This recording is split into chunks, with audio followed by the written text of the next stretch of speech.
네, 부장님 다음 질문 해보겠습니다. 네. 저희 채널에 그 중국 전기차랑 배터리에 관련된 이제 그 산업 ETF에, 특정 ETF에 투자하신 분들이 굉장히 많으세요. 최근에 주식시장이 나름 미국부터 해서 이제 올 초부터 반등을 굉장히 많이 했잖아요. 다른 나라들도. 우리나라도 조금은 반등을 했는데, 유달리 중국하고 홍콩, 특히 홍콩 같은 경우는 지금 너무 많이 떨어져 있죠. 고점 대비 한 지수부터 60, 70% 정도. 네. 중국, 홍콩만 유달리 계속 반대로 가고 있는데, 그 원인과 문제점 어떻게 보고 계신지 의견 좀 부탁드립니다. 일단은 중국 경제가 좀 좋지 않은 게 첫 번째 이유인 것 같아요. 아시다시피 중국 경제의 가장 구조적인 문제라고 한다면은 이제 GDP에서 부동산 투자가 차지하는 비중이 좀 지나치게 높다. 이 부분이 이제 가장 문제인데, 이게 이제 팬데믹을 맞으면서 직격탄을 맞은 거죠. 이제 그때 데미지가 좀 크게 들어왔고, 그 여파가 지금 아직 계속 되고 있는 것 같아요. 주된 이유인 것 같은데, 이제 다만 근데 저는 현 시점에서는 좀 중국 경제를 더 이상 비관적으로 볼 필요는 없지 않나, 저는 그렇게 생각하거든요. 왜냐하면은 일단 첫 번째로 중국 중앙정부가 재정 부양 여력이 충분히 있고, 그리고 이제 최근에 보면은 중국의 그 스마트폰 출하량이 좀 눈에 띄게 회복되는 데이터가 나왔거든요. 이게 이제 소비가 좀 개선이 된다는 얘기죠. 그리고 이제 그 중국의 구조적인 그 부동산 투자의 과도한 이 부분이 사실 어떤 하이테크 투자로 좀 트랜지션이 돼야 되는데, 사실 미국이 제재하기 때문에 그게 또 쉽지는 않았거든요. 근데 최근에 뉴스들을 보면은 미국의 제재에도 불구하고 중국의 미세공정 반도체 기술이 꽤 상당 수준 이제 글로벌 수준으로 이제 캐치업을 했다라는 이제 뉴스들이 계속 나오더라고요. 이런 부분들을 보면은 향후에 좀 중국 경제의 회복 가능성을 좀 점쳐봐도 되지 않을까. 일단 그렇게 보고 있고요. 그리고 중국 전기차 부분 쪽만, 이제 2차 전지 쪽만 본다면은 사실 너무 배터리 공급 과잉이 심해요. 지금 현재. 아시다시피. 최근에 나온 보고서를 보니까 올해 들어서만 중국 내에서 배터리 셀 재고가 180기가와트가 쌓였다고 하거든요. 근데 이 부분 얼마나 되는 양이냐면 작년 전체 탑재량의 60%라고 해요. 와, 엄청나구나. 재고만. 네네. 그리고 근데도 증설 규모도 굉장히 많아요. 여전히 많아요. 그러니까 2025년 기준으로 배터리 증설 계획이 3000기가와트라고 하는데, 그거가 25년 예상되는 수요의 3배라고 합니다. 그래서 이 물량들이 해소가 되려면은 이제 시간이 필요할 수밖에 없는 부분이겠죠. 이제 다만 긍정적인 부분은 중국의 배터리 기술은 사실 가성비 측면에서는 한국과 일본 업체보다 훨씬 좋고, 그래서 최근에 테슬라를 비롯해서 이제 포드나 스텔란티스 같은 기업들도 이제 중국의 CATL이나 BYD와 배터리 공급 계약을 맺으려고 하는 부분도 이제 있고요. 그래서 이제 미국은 이제 IRA 때문에 이제 좀 애매하긴 하지만, 유럽이나 그 외 지역에서는 이제 중국산 배터리의 좀 수요가 계속 좋아지지 않을까, 그렇게 생각이 되고, 그래서 중국의 이 배터리 공급 과잉이 약간 수출을 통해서 좀 해소가 될 여지가 있다. 저는 이제 좀 그렇게 보여서 지금 시점에서는 그렇게 비관적으로만 이제부터는 그렇게 보지는 않아도 될 것 같다라는 좀 생각은 듭니다. 네. 네, 좋은 의견들 이야기해 주셨습니다. 먼저 중국의 기술에 대해서 얘기해 주셨는데, 미국 제재 때문에 지금 첨단 반도체가 중국으로 못 들어가고 있잖아요. 네. 그런데도 불구하고 그때 어디 거지? 화웨이인가 핸드폰 나올 때 하이닉스 칩 들어갔다고. 우리는 판 적이 없는데, 이런 식으로 우회 수출을 해서도 얼마든지 갖고 올 수 있고, 또 중국 자체에서도 벌써 7나노 폰에서 아예 출시했잖아요. 완전 100% 자력으로 한 거라 그러더라고요.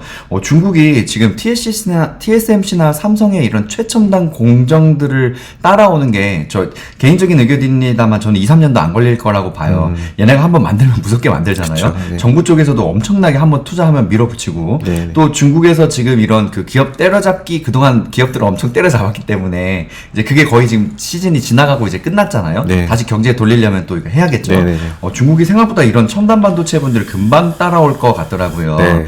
그리고 또 배터리 2차전지 이야기 해주셨는데 맞습니다. 그 지금 예를 들어서 전기차를 사람들이 살려는 그런 것들보다도 훨씬 많은 양을 미리 만들어내고 있기 때문에 네. 뭐 리튬 값이나 배터리 값들부터 폭락을 하다 보니까 뭐 팔아도 남는 게 거의 없는 거죠. 그런데도 불구하고 계속 지금 공장 증설만 하고 있다는 얘기인데 장기적으로 보면 당연히 나중에는 이제 좋아지겠죠. 전 세계 시장을 선점하려는 의도니까. 근데 최근의 추세들은 이제 전기차가 아무래도 이제 살 사람 미리 다 샀다. 좀 이런 이야기 많이 나오더라고요. 그래서 하락인데 하지만 그래도 그 미래적으로 봤을 때는 나쁘지 않다는 의견 갖고 계시다는 거. 예. 그 중국에서 전기차 이제 살 사람들 많이 샀다라는 의견도 있지만 최근에 월별로 이제 판매량 데이터 나오잖아요. 네. 뭐 여전히 전년 대비 30% 이상 성장했더라고요. 많이 늘어나고. 네. 그러니까 그 침투율도 이제 한 30% 정도 되는 것 같은데 그럼에도 불구하고 매년 이제 30% 그러니까 중국 경제가 이렇게 안 좋다고 하는데도 이제 자동차는 전기차는 특히 이제 계속 잘 팔리는 것 같아요. 그래서 약간 너무 좀 비관적이진 않아도 될 것 같다. 예. 맞습니다. 예. 왜냐면 그 경제가 그 예를 들어서 안 좋으려면 자동차 같은 경우는 아무래도 액수가 크다 보니까 금리의 영향도 받잖아요. 네, 네. 일시보다는 할부로도 많이 내고 네. 관련이 있는데 네. 그런 중국 경제 상황이 안 좋다는데도 불구하고 저도 그 데이터 봤는데 와 전기차 판매량 계속 엄청 늘어나. 네, 네. 그래프로 이렇게 늘어나더라고요. 네, 네. 좀 올해 한번 좀 꺾였다가 다시 네. 또 늘어나더라고요. 금리가 높고 아직 그 안 좋은 상태인데도 불구하고 이 정도면 네. 저도 괜찮지 않을까 하는 측면으로 보고 있어요. 네, 네. 장기적으로 봤을 때 이게 나쁘지는 않다는 것. 그쵸. 네. 좋은 의견 감사드립니다. 네. 다음 질문 또 해볼게요. 네. 이제 주식 투자에 대한 기본적인 이야기를 좀 해볼까 해요. 네. 먼저 너무 기본적인 질문인데, 주식 투자 왜 해야 되는지. 사실 아까 이직 이야기 해주셨잖아요. 운용사나 기관들 전문으로 이제 하는 일을 하시다가 이제 도곡 메리츠로 오셨잖아요. 개인 고객분들 위주로 이제 상대하는 그런 포지션이시죠. 최근에 포지션도 큰 변화가 있으셨는데, 그래서 그런지 되게 이거에 대해서 해주실 이야기가 많으실 것 같아요. 네. 네. 주식 투자 우리가 왜 해야 되는지 한번 의견 부탁드립니다. 네. 이제 역사적으로 보면은 주식시장은 이제 꾸준히 우상향을 해왔잖아요. 뭐, 물론 이제 중간중간에 되게 어려운 침체기도 있었지만은 그런 구간을 돌아보면 굉장히 짧은 구간에 불과했었죠. 이게 왜 그랬을까 생각해보면 이유는 간단한 것 같습니다. 인류는 끊임없이 이제 발전해 나가고자 하는 본능이 있기 때문인 것 같아요.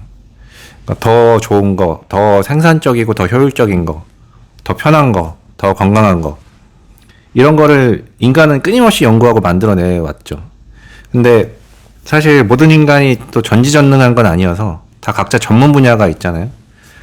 그래서 뭐 때로는 뭐 남들은 좀 자기 분야에서 앞서 나가는데 나만 좀 정체돼 있거나 후퇴하는 것 같을 때도 있고 아니면 반대로 이제 내가 남들보다 앞서 나갈 때도 있죠. 근데 이런 모든 상황에서 평균적인 인류는 계속 쉬지 않고 우상향 성장하고 있는 거죠. 이제 이 평균적인 인류의 성장을 가장 간편하고 쉽게 공유할 수 있는 방법이 저는 주식 투자라고 생각해요. 예.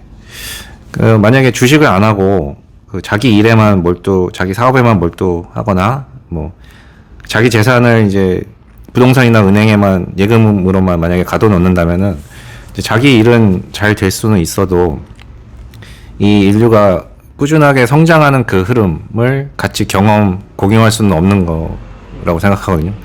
어떻게 보면 그건 도태될 수도 있는 부분이고요. 저는 그래서 이제 주식 투자는 해야 된다. 그렇게 생각합니다. 네. 네. 네. 다음 질문 또 이어서 해볼게요. 네네. 주식 투자 물론 사람들이 다 돈을 벌면 좋은데 네네. 현실은 그렇지 않잖아요. 네네.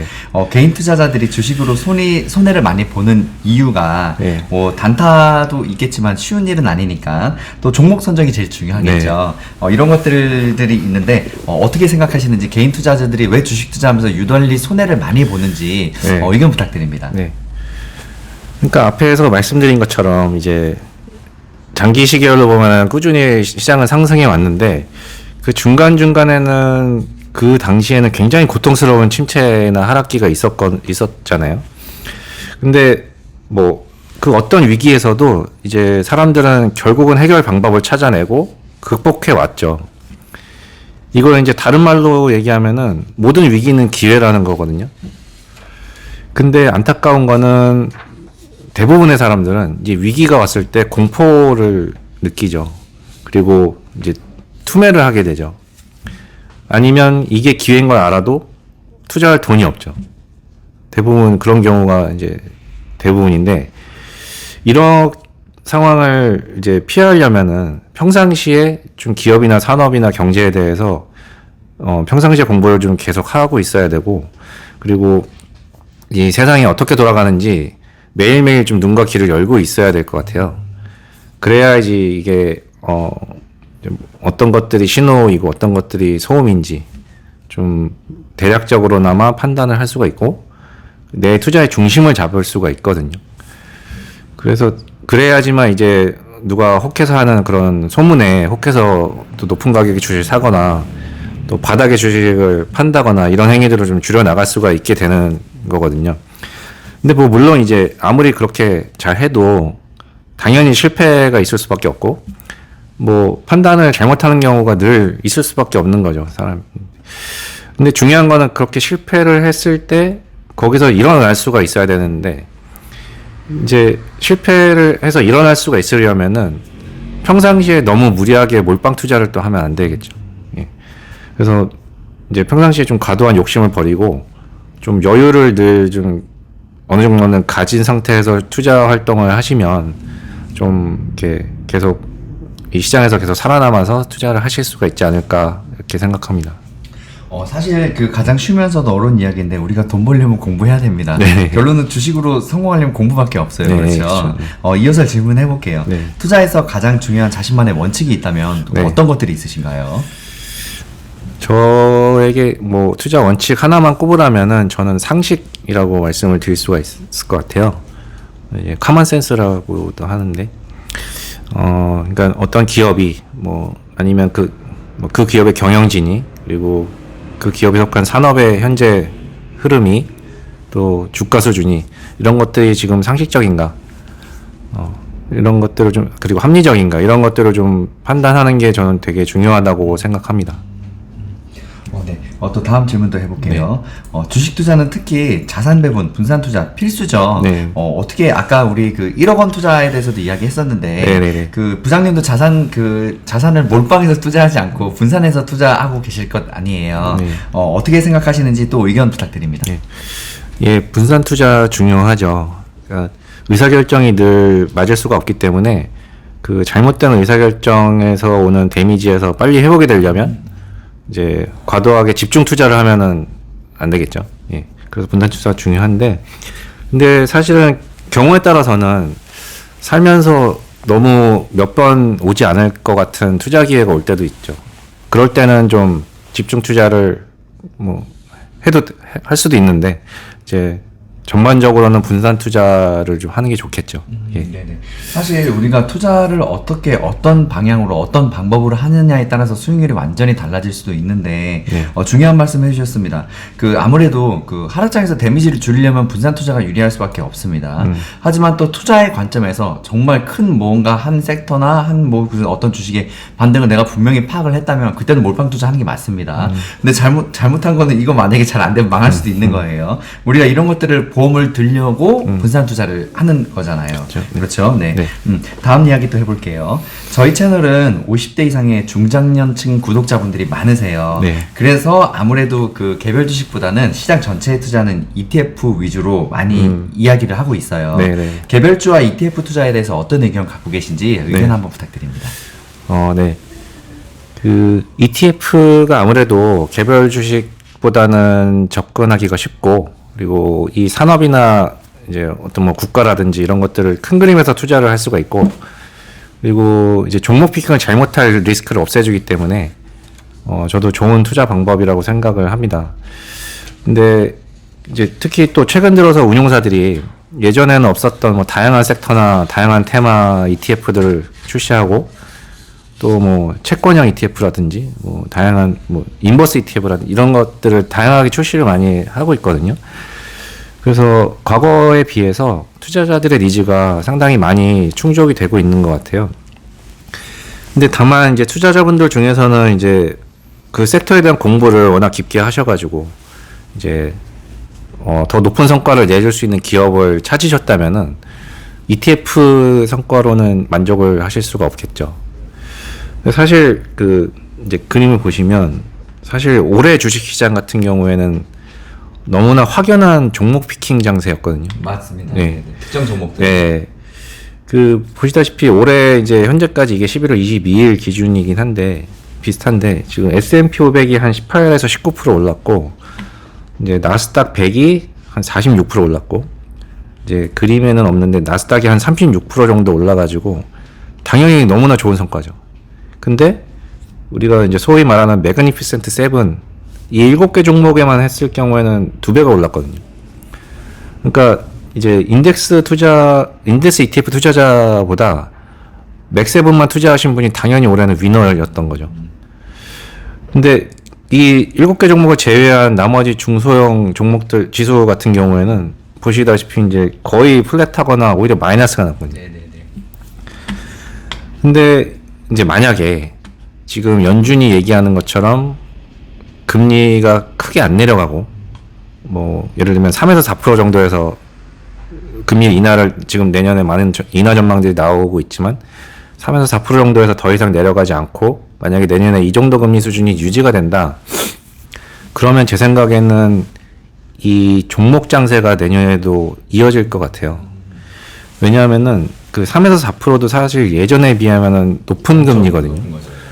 그러면 이 고금리 상황이 유지가 되는 국면이라면은 그 재무 구조가 취약한 중소기업들 같은 경우에 두 가지 측면에서 굉장히 상대적인 매력이 떨어지는 거거든요. 첫 번째 상대는 이제 맥세븐 같은 이제 현금 창출력이 굉장히 우월한 빅테크고, 두 번째 상대는 이제 굉장히 이들보다 안정적이면서 고수익을 주는 이제 MMF나 단기 채권이거든요.